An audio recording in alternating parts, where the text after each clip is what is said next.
I think the people of this country have had enough of experts. The science has If you changed. count the legal votes, I easily We win. should go for a short It is drive to see if I can drive get safely. Brexit done. This candle smells like my vagina. It's supposed to I be shouldn't market be up support. here. What I are should you be back doing in there? school on the other side of the ocean. Straightforward. What the fuck is going on? Part of the Acast Creator Network. Hello, I'm Mark Steele. Welcome to my podcast, where each week I ask the question, what the fuck is going on?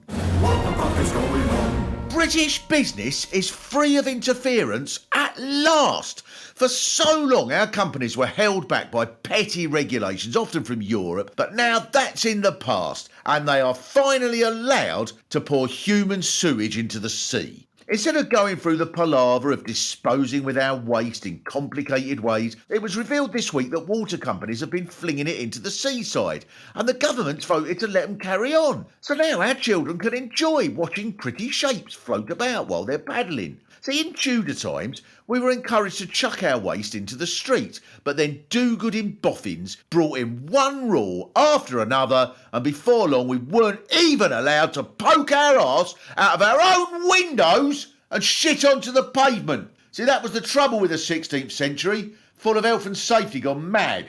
But now, the government has voted to allow our water companies to pump our great British turds into the water to boost our seaside towns. Imagine the joy as parents call out to their kids, "Grab your bucket and spade, we're going to Scarborough to make some poo castles. Oh, can we have a go on the log flume, Mum? Of course. Oh!" And the seaside towns can embrace all this. You could get tourist adverts saying, "Come to Blackpool for a splash in our brown pool. Southend, home of Britain's longest turd. Ride on a train that goes right to the end." And other ones might be more sophisticated.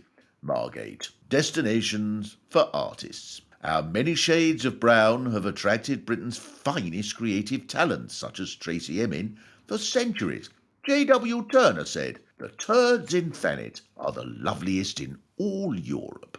See, when I was a kid, if there was one turd in the swimming pool, everyone had to get out and it'd be closed down for a month while they cleaned it.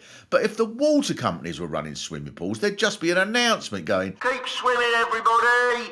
And there'd be a klaxon like when the wave machine's about to start, only it'd mean there's another 2 tons of sewage about to be dumped in the shallow end.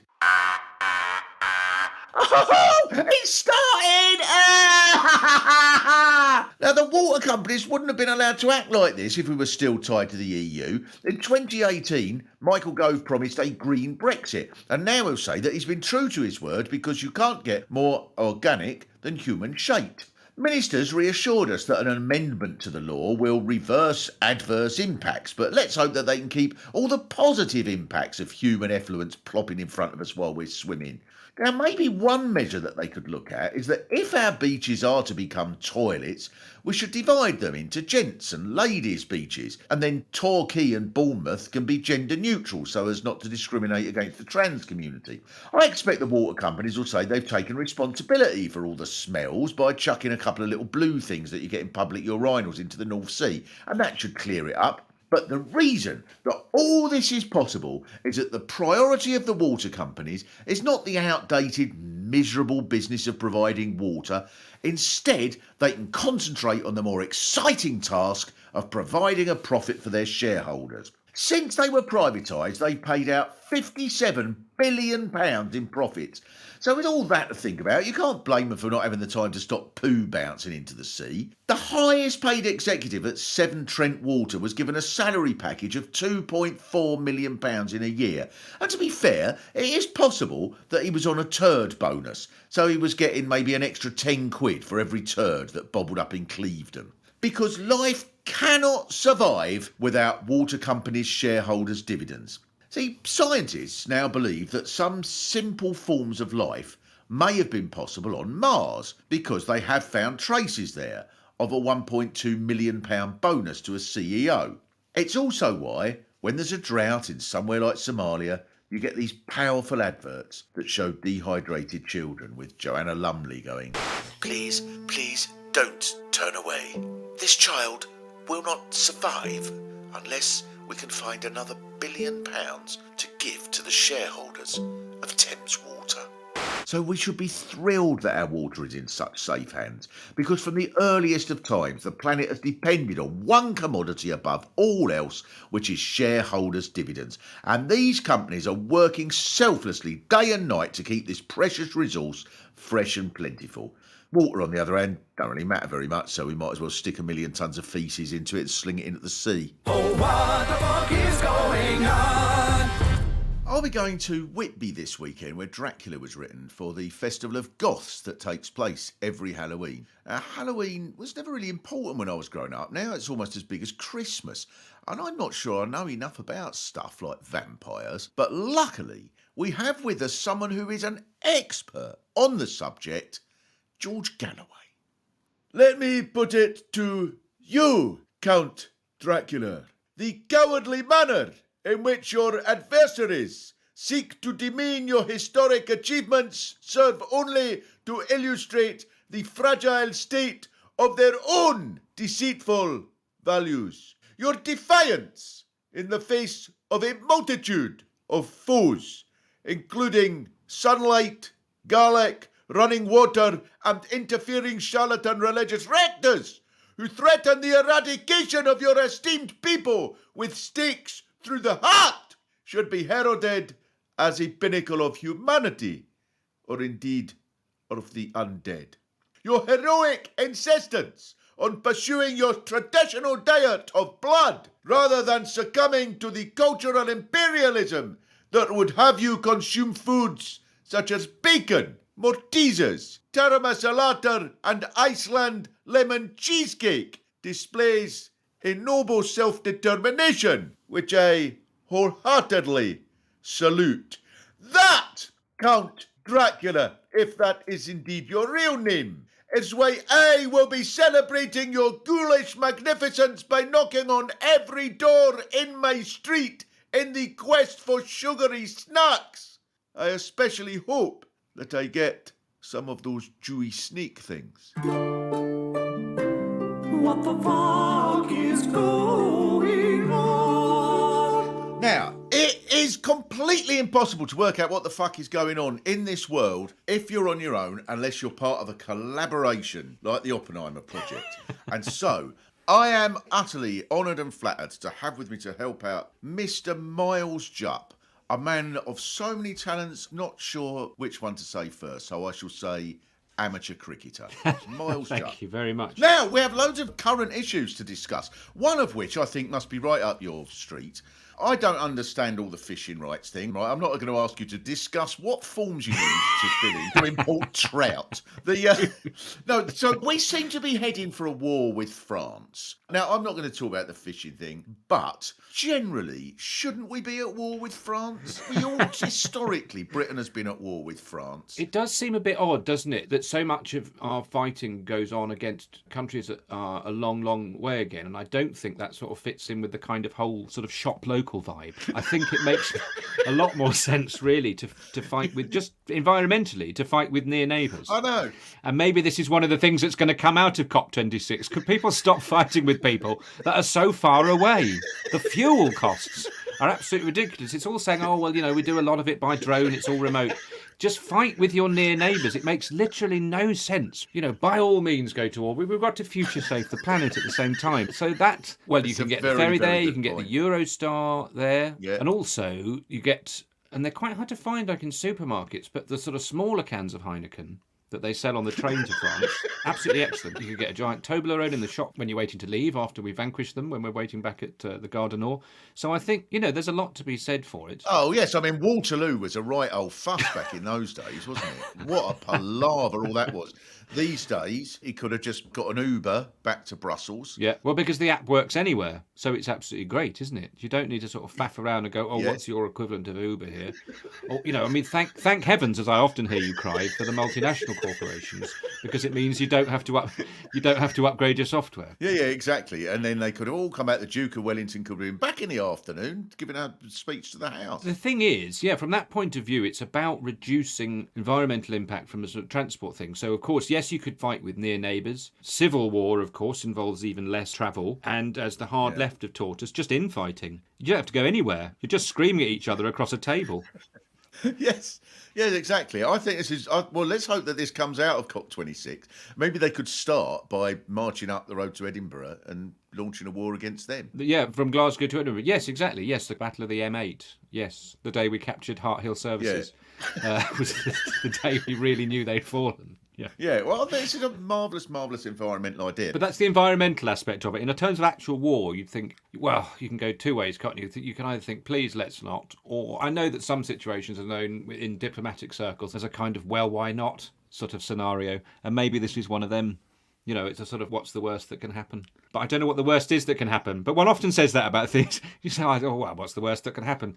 It's actually a way of saying, I don't know what will happen if I do this. But it's a sort of better framing of it. It's all about optics. Napoleon's strategy was, they said, well, what's going to happen? He said, well, we engage and then we see. Yeah, exactly. You can't really judge a war until I think both sides have batted. And that's the way, that's ultimately what it comes down to. Oh, wouldn't it be brilliant? No, the cricket rule should be in charge of war. So instead of them both going at it at the same time, you couldn't have a cricket match like that with both teams batting at the same time. It's crazy. One side goes in, levels whatever they can, destroys as many buildings as they can. The other side have evacuated in advance, and now it's your turn, and we'll just measure. It's really about just sort of acreage, really, of terms of damage. Yeah. And you get two innings. Oh, yeah. Of course, these days, you'd end up with a bloody short one, wouldn't you? Who can do the worst in 100 minutes and that sort of thing. Well, this leads to another subject, which I don't know if you have any interest, but there is a marvellous story that I've only vaguely looked at. There was a couple in Spain, and they went out to a restaurant, and they nicked a bottle of wine worth £200,000, just put it in their coat and ran off with it. This is sort of upmarket theft that you'd be a fan of? Yeah, kind of heist. Had the cork been taken out? I mean, had they ordered it to their table and then gone off without paying effectively? No, they just took it off the wall, I think, or went into the cellar. One of them sort of said, oh, you order the dessert and keep everybody distracted. I'll wander down into the cellar and take a £200,000 bottle of wine. I suppose that's what you do, isn't it? If they planned it properly, they say, you need to order the so-and-so because it says on the menu, I looked it up online, it says it takes 30 minutes. So if you don't order in advance, you've got to wait 30 minutes. That'll keep them busy in the kitchen. Then we'll nip down. Second on the left. Yeah, if it's a planned heist, there's something, I mean, there's a sort of romance about a heist, isn't there? I don't know, maybe it's a bit more spontaneous and they found themselves stuck in a well, what's the worst that can happen? Is the punishment for a crime and that sort, is the value of what you've stolen taken into account at all? If I go and nick like a fistful of Kinder Buenos because I just need people to calm down and listen to me and I need something. If I go and nick a fistful of Kinder Buenos, is the sentence that I would rightly face, would it be shorter than someone that had, I don't know, been fixing the labour rate or whatever? Is it to do with how much you steal? Well, it's not. It won't be proportionate. Like if you was to steal a lump of cheese and get done for shoplifting and go to jail, then it wouldn't be proportionate because let's say you got a week in jail for that. Then for a £200,000 bottle of wine, what's that? That's 50,000 times more expenses. You have to do 50,000 weeks. Yes, I would describe even a very valuable bottle of wine. I don't think that's the sort of thing that we should be pushing for life sentences for. That seems a little harsh. But I do wonder if it's what you do with something that's valuable. It's rare. You know, when people steal very famous paintings, they can't do anything with it. You can't sort of go to Portobello Market and whatever and say, look, whatever you can for it, as long as it's cash. Oh, where I come from, they would, Miles. In Swanley. They could, if they'd have nicked the Mona Lisa, they'd have gone down to Sidcup, gone into a pub and gone, oh, I've got a picture here. Who'll give us a 10 quid for it? That reminds me, it was in Swanley where I bought Déjeuner sur le Herbe that we now have hanging in our sitting room. But it's used as collateral. It's valued by criminal gangs. So that's who steals sort of very valuable paintings and things. And you're like, well, what can you give us as a trust? All I can give you, sunflowers or whatever it might be. I love an art heist. That must be very annoying if you work at a gallery, but as a sort of thing to be planned, it's not, you can't call any crime a victimless crime, but there's a sort of, something that's involved someone going, great news, I've got a blueprint of where the lasers are, or whatever. You think, oh, that's exciting. We need to make sure the member of this room needs to be stormed by whichever member of our gang has the most supple knees, and that sort of thing, because that one really is quite low, or you can step over it. So let's get Big John, he's 6'8", he can get 1 foot over the other. Yeah, the film of it's not going to be Ray Winston just going, I'm just going to barge in there and take the thing off the fucking wall. Steal art responsibly. Miles, the last thing we should discuss, it's Halloween round about the time that this is going out. You have several hundred children. Thereabouts. Is Halloween a really big thing now for them? Because it wasn't when I was growing up. It was like St. Swithin's Day or something. It was barely meant anything. Well, it's kind of drifted over, hasn't it? Like, you know, all the kids are playing basketball these days and that sort of thing, graduating from Yale. It's one of these things that's sort of drifted over from, well, partly from America, but also in Scotland it's really popular and always has been. So I've just been working up in Glasgow. It's called Guising in Scotland, and there it's a really big thing. So perhaps it's also drifted south. It's just the doorbell ringing a lot, isn't it? I've been cheeky. Mark Olver is interviewing me about my novel on the night of Halloween, so I won't be in when the doorbell is ringing relentlessly and my wife is having to hurl sort of drumsticks and things like that. You know, the sweets, not the...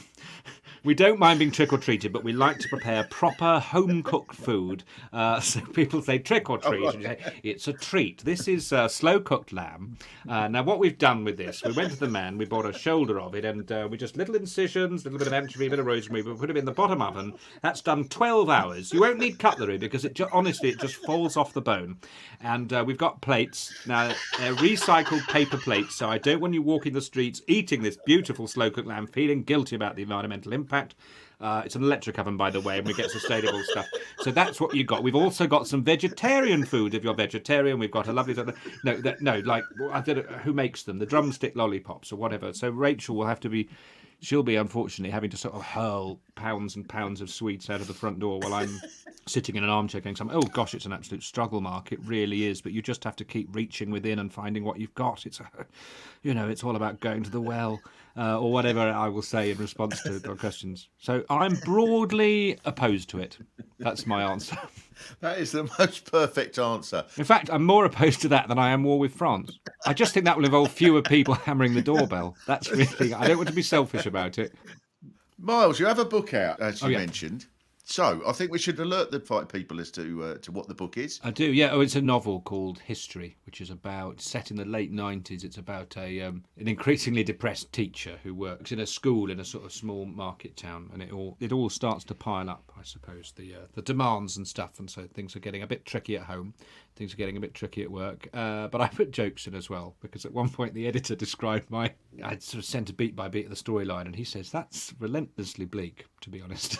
And I said, well, I put jokes in as well. And he went, no, yeah, okay. So when you say there's jokes, does the sort of plot happen, and then there's one page with none of the plot on it, and it just goes, Doctor, I feel like a billiard ball, get to the end of the queue, and then you turn over and then it just carries on with the story. It's an unusual format.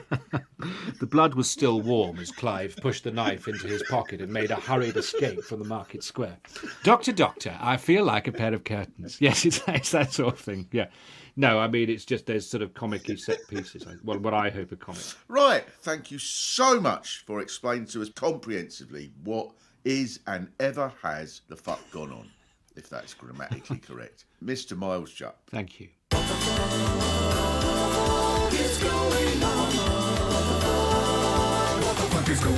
Now, it's impossible to know what the fuck is going on unless you listen to all sorts of different opinions, and we're very lucky to have with us someone who is the master of gently teasing out opinions, talk show host, Mike Concrete. So, we've got with us Tom Ridley, God help us. He's from the Royal Society for the Protection of Birds, if you can believe it. Come on then, what have you got to say for yourself? Well, you asked me on to talk about preserving the falcon population. And I suppose you want the taxpayer to buy them new feathers, is that it? Not really, we're funded by contributions from very generous members of the public. Do you eat chicken? Sorry? You heard. Do you eat chicken? I mean, we're expected to believe you want to protect birds, but I bet you eat chicken. They're birds. I don't actually, I'm vegetarian, but the point is that we've got to... You might be vegetarian, but I bet you eat turkey at Christmas. No, I'm vegetarian. What about rice? Rice? Yeah, what about rice? I bet you eat rice, you also always do. Yeah, I eat rice. Oh, so it's all right to eat some birds but not others, is that it? Just because rice isn't a pretty bird with a colourful beak, you're not interested? Rice isn't a bird. Yes, it is. See ya, Tom. That's enough of that idiot. Is it any wonder there's no petrol? Here's Sir Ian Botham with the travel.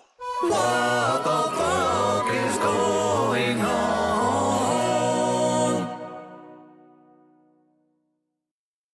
The conversation that I seem to have with people who are under 35, more than any other, goes something like, I'm trying to find a room at the moment. There's one that I looked at, it doesn't seem too bad, it's £800 a month. And I go, £800 for a room?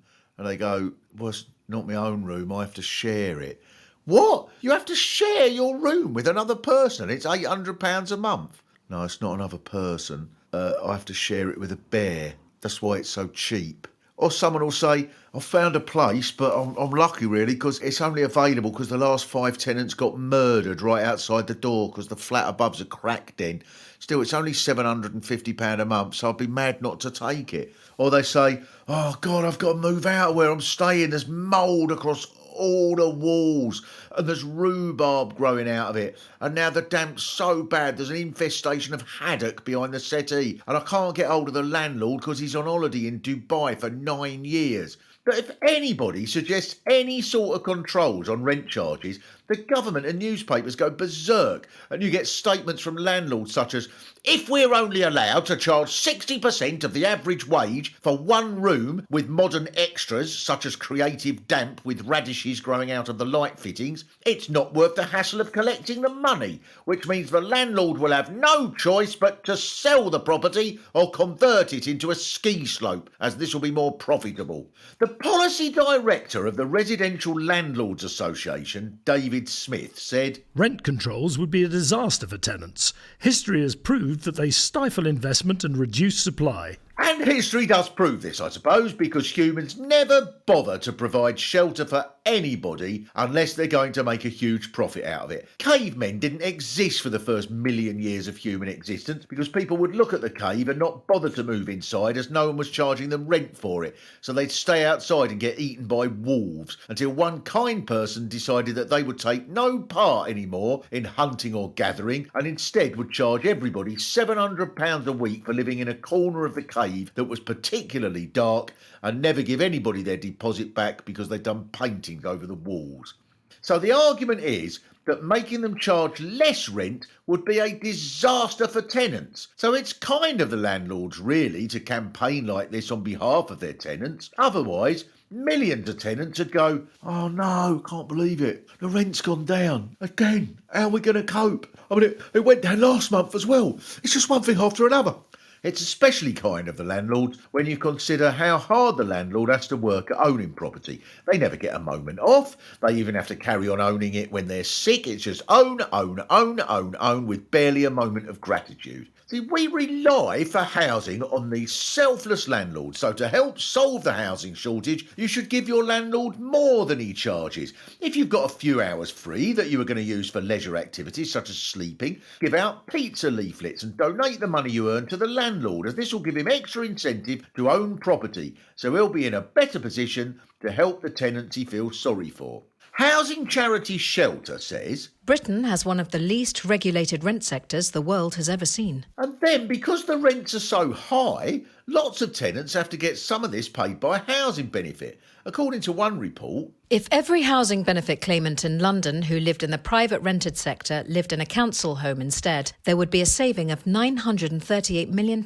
in housing benefit. £938 million!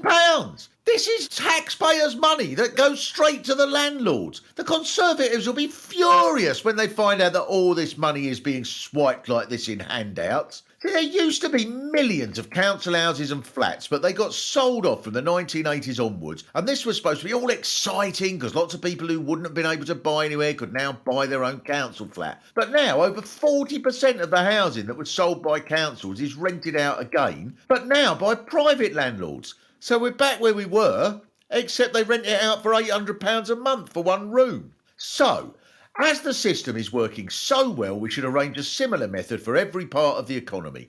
90% of the country's socks should be bought by a few hundred people who rent them out at £50 a week, and then half the socks can be full of damp, with millions of people under 30 having to share their parents' socks. And if anybody suggests reducing the sock rent, the Sock Renting Association can scream, "This will ruin our incentive to own socks!" I mean, it's the poor sods whose feet are going to be ruined, who I feel sorry for.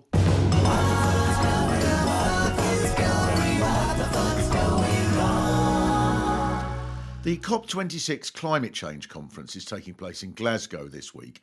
One newspaper described it as the last chance to save the planet. It's a threat so serious that it affects each and every one of us enormously, especially this woman who I overheard talking in a cafe the other day. Well, I heard Richard Madeley on Good Morning Britain talking to a scientist who said that Greenland is becoming warm and all the ice is melting. And it's an absolute disaster because now there's this huge conference in Glasgow to stop it happening, which is awful because we've just bought a holiday home in Greenland as it was ever so cheap. And Tara at the spin class said it would be ideal for a weekend break in the sun once it warms up and all the polar bears have died off because, well, frankly, they're a nightmare and I can't think why they haven't got rid of them all already. And they have these husky dogs. So once the glaciers have melted, they won't have to spend all day pulling sledges, which is cruel, frankly. And Nectarine wants one as a pet, anyway. So we ended up buying 2 houses so we could rent one out to Eskimos. Well, it'd be foolish not to, as it pays for itself. And now this COP26 nonsense is threatening all our plans. And we need a second holiday home because Colin is head of marketing for Pringles across the whole of the Reigate area, which is ever so stressful. And we did have another holiday home in the Pacific Islands, but, well, now it's underwater. And I said to our little man who looks after it, I said, why can't you mop it up? And he said, the sea levels are rising. Well, someone ought to do something about that. But that's the trouble these days, isn't it? It's just me. Excuse me, are these coffee beans locally sourced? Because I want the ones that are flown out from Brazil. What the fuck is going on? It has become one of my favourite parts of the week to look at the messages that get sent into the WTF is going on pod Twitter account to ask what the fuck is going on. For example, Jamie Renton says, what the fuck is going on with bigots getting all aerated about presenters on the BBC being allowed to wear white poppies? I thought white was their favourite colour. Yes, very good point, Jamie. There is something marvellous about the fact that it gets to about 3 days earlier each year before people go, why aren't you wearing a poppy? You should be wearing a poppy. Why was there a programme where they weren't wearing a poppy? Well, it was a repeat of Casablanca. Yeah, well, they should make it all again with Humphrey Bogart being dug up and have a poppy stuck on him. I have to say, the one time I ever replied to any of these people on Twitter was Katie Hopkins, because she wrote on Twitter about this time of year, I called my daughter Poppy, so I'll remember. Will you? And I did reply to her. I put, yeah, that's why I've got 3 kids and I called them mud, trench and mustard gas. Martin Savage, Pistaker 4, says, it's all right suddenly saying you can grow concrete, but not all of us are rich enough to have a concretarium to do it in. That's a very, very good point. In the recent revelations that concrete is something that grows. Indeed, the fact that it grows means that I think there will now be a number of questions on Gardener's Question Time about this. They'll be saying, and there's a question here from Lisa from Nantwich, and she says, my concrete just doesn't seem to be growing lately, no matter how much I water it, and it hasn't been attracting bees. It's not flowering at all. Should I repot it somewhere? Have the panel got any ideas? And they'll all have to discuss where to put a bit of concrete. I think the thing is, if you're trying to grow concrete, don't get too much. Just get 2 or 3 cement mixers full. Don't try and get a whole motorway. It's too much for one person if you're trying to grow it. Matthew Edwards, Matty P48, says, your last episode got me thinking. Post-Brexit Britain needs trade deals. MPs need protection. Colombia needs rid of its hippos. Why don't we do a trade deal with Colombia to give every MP a protection hippo? Added bonus Prime Minister's questions becomes much more interesting. It's marvellous. You can see the Prime Minister, the hippo, the deal with the best deal, that is, we have the finest hippos in the country, and another marvellous, the hippo deal that we have. And there's not enough hippos in Britain's high streets. I think we can all agree on that. Thank you so much for all those marvellous messages. What the fuck is going on? So, it is possible that I do other things apart from this podcast, and it is possible that you can come along to those things if you wish. For example, the in-town shows are being recorded in Blyth, Walthamstow and Whitby, which one listener commented, sounds like 3 possible names for modern kids. But that's where we're going over the next 3 weeks. So if you go on the BBC Ticket Unit website or something like that, then you can get tickets for those. I'm doing live shows round and about somewhere. If you put Mark Steele Tour in a googly thing, you'll be able to find where they are. And also, on peut acheter des billets pour mes premiers spectacles en français janvier prochain. La Museum of Comedy, la Comédia, Brighton. Qu'est-ce que le niquet se passe? Now, with us, we have someone who is going to be absolutely essential if we're going to find out what the fuck is going on. Luckily, in order that I can work this out, I have bred someone who can enlighten us as to what the younger generation think. Elliot Steele. Hello. Good day to you.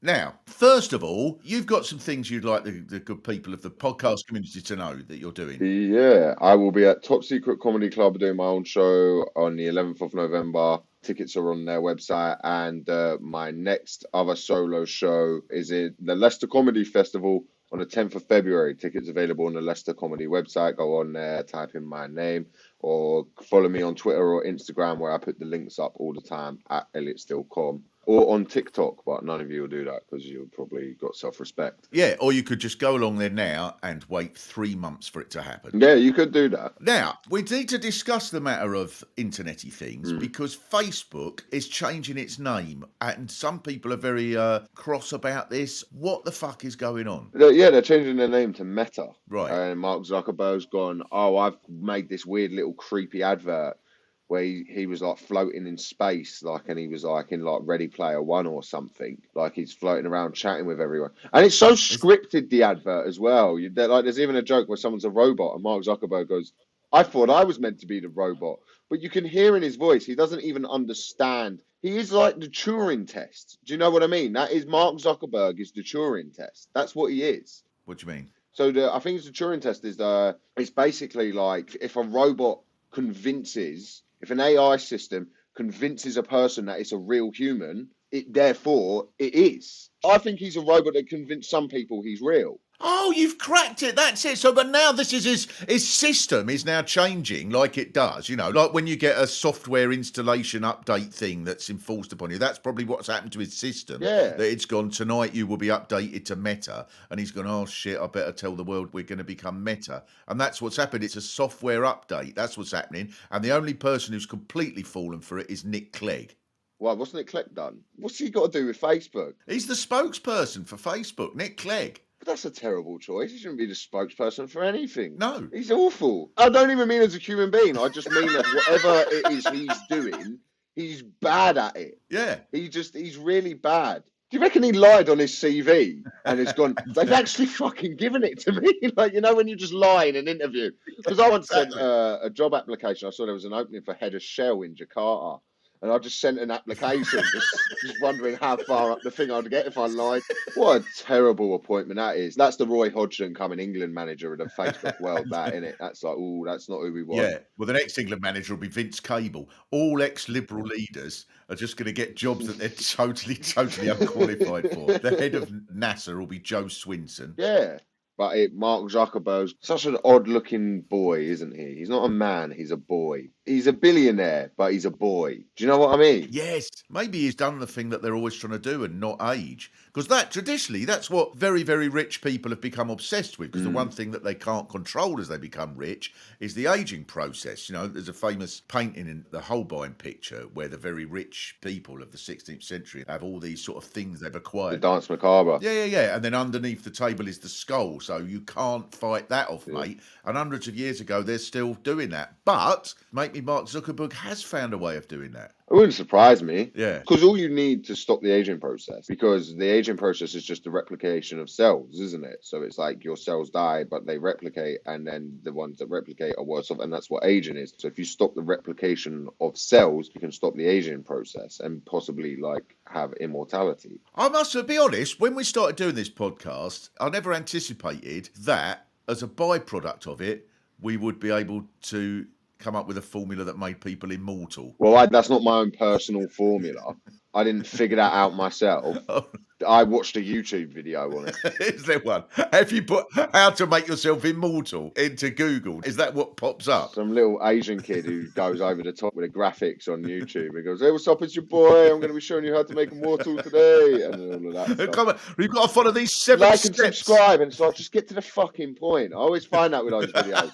Do you ever like read a recipe online? Yeah. No, I've done that. They're telling you like, "Oh, I first had this on an autumn day," and it's like, kill yourself. I don't care. Yes, I know that I don't quite have your levels of anger with it. But is this all the fault of Mark Zuckerberg as well? He started all this sort of thing, did he? I think Mark Zuckerberg's got a little bit more blood on his hands than making me have to read an extra paragraph when trying to learn how to make a cheesecake. But I think I feel much more enlightened, and I think unusually in these chats, I think you've learned something today. Well, I've learned that Nick Clegg is the spokesperson for Meta for some reason. Thank you so much for enlightening us as to what the fuck is going on, Mr. Elliot Steele. What the fuck is going on? Thank you so much for listening to this podcast. If you've liked it, please subscribe, then rate it, and if you can be bothered, write a review.